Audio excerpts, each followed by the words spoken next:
হুজুর কোরবানি যেন হারাম না হইয়া যায় হেই এর মশলাটা কি? কোরবানি যেন হারাম না হইয়া যায় এই আর প্রধান বৈশিষ্ট্য হইল তাহা যদি হারাম থাকে এক কথায় সুদের টাহায় কোরবানি হইবে না হলে কোরবানি হারাম হয়ে যাইবে।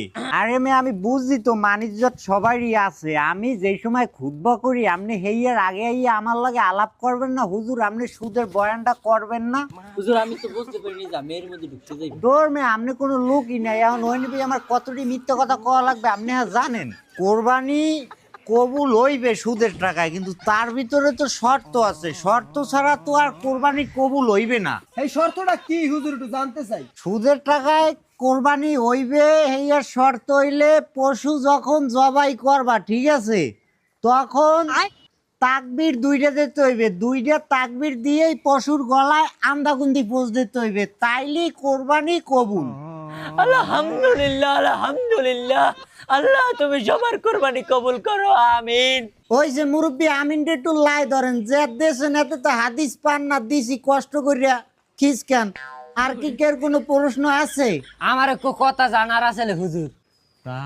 আছে ওটার পকড়ি, কি কথা জানতে চান? হুজুর কোরবানির গোশত ফ্রিজে কতদিন রাখা যাইবে?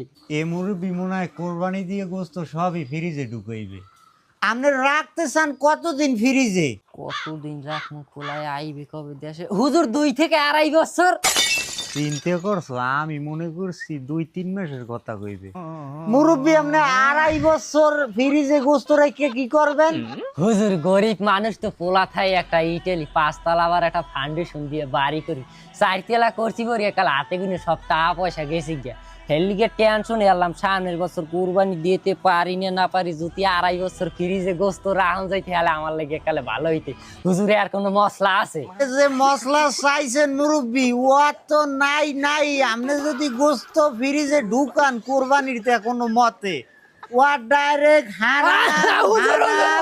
ডাইরেক্ট হারাম। মশলা বাইর করা যায় কিনা? যেই সময় সত্যটা কথা কইতে যায় এই সময় সামনে এই একটা নোট পড়ে। হুজুর আমার ব্যাপারটা একটু দেখি। দেখবেন আপনার নিশ্চয় যে বন এ ফ্রিজে মাংস রাখা যায় এরকম একটা হাদিস বললাম না? জি হুজুর পড়ছিলেন।